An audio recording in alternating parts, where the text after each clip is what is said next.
The witch's mark. At first it looked like a normal dream. The dark forest. The air is thick, as if it could be cut with a knife. The trees stood too close to each other, intertwining with branches, like bones in a skeleton. And somewhere ahead is the light. He went to him. "You're almost here," whispered the voice. And then he woke up. Andrew sat down abruptly in bed, taking a breath of air. His heart was pounding as if he had run miles. The room was dark. Only a faint light from the street broke through the curtains. "Just a dream," he muttered, running his hand over his face. But something was wrong. His left hand was throbbing. He frowned and brought her to his eyes. There was a sign on his wrist. Thin black lines intertwined in a strange symbol, like an ancient pattern. It looked like it was painted with ink, but at the same time it didn't. The lines seemed to be under the skin. "What the?" whispered Andrew. He ran his finger over the sign.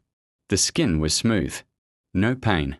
But the feeling is strange, as if something is moving there. He quickly stood up and turned on the light. The sign did not disappear.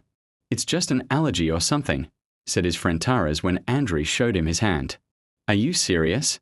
Does it look like an allergy?" Andrew replied nervously. Taras took a closer look. Okay. It's strange.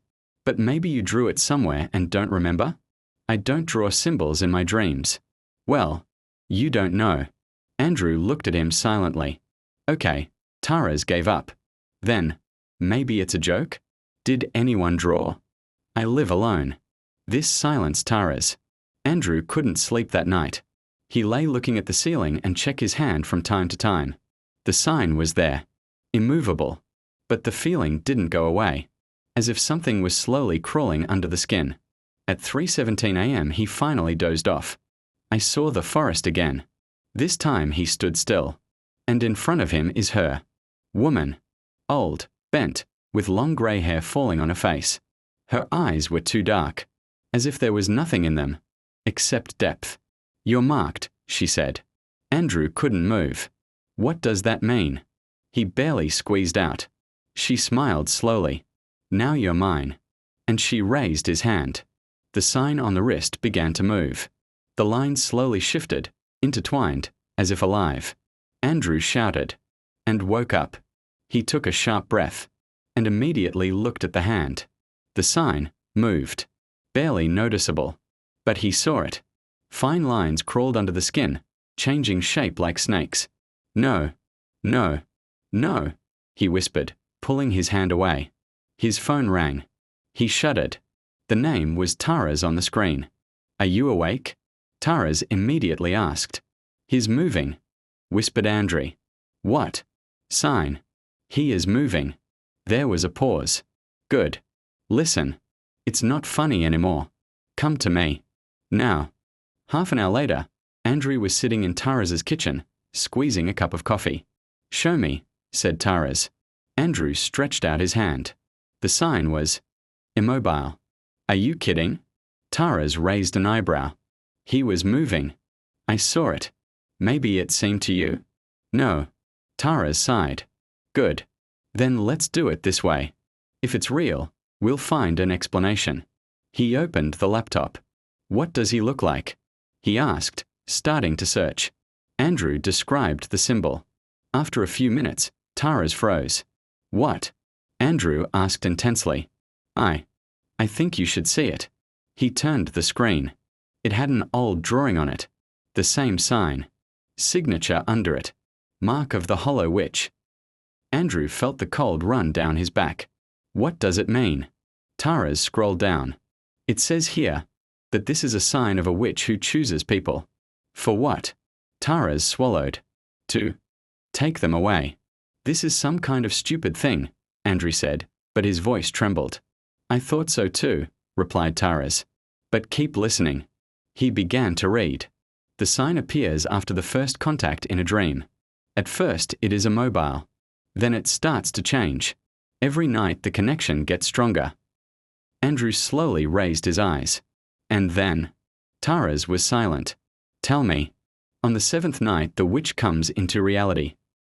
Silence fell between them. "It's just a legend," Andrew said quickly. "Yes, of course. But none of them looked convinced. He didn't sleep the first night. The second one, too. But on the third night, the body was given up. And he was in the woods again. This time he was closer. He saw her more clearly. Her fingers were unnaturally long. The skin is grey like ashes. "You're resisting," she said. "It's not real," whispered Andrew. She tilted her head. "Everything is real." And suddenly he felt pain in his hand. Strong. The sign was pulsating. "Stop!" he shouted. She smiled. 4 more nights. And he woke up. The hand was burning. The sign has changed. He became bigger. And now the lines were thicker. Darker. Andrew looked at him, and for the first time he felt real fear. It wasn't just something on the skin. It was inside him. "We need to do something," said Taras. "For example?" "I don't know. Church." "What kind of grandmother? Anyone who understands this?" Andrew laughed nervously. "Are you serious now? Do you have a better idea?" He was silent. "That's what I mean." They found her in a small village outside the city. The old woman, whom everyone called simply Mary. She looked at Andrew's hand for a long time. Without touching. Just watching. "It's late," she said. "What?" asked sharply Taras. "He has already been marked." "We know. But how to remove it?" The woman slowly raised her eyes. "It cannot be removed." Andrew's heart sank. Then what to do? She was silent. And then she said quietly, "Wait." "Why?" "When she comes." The 5th night. Andrew no longer struggled with sleep. He was afraid of him. But he was even more afraid of not sleeping. Because when he was awake, he could still hear her voice. On the edge. "I'm close." He began to see shadows in the corners of the room. They were moving. When he wasn't looking straight. 6th night. He didn't remember how he fell asleep. But he knew he was already there. Forest. Darkness.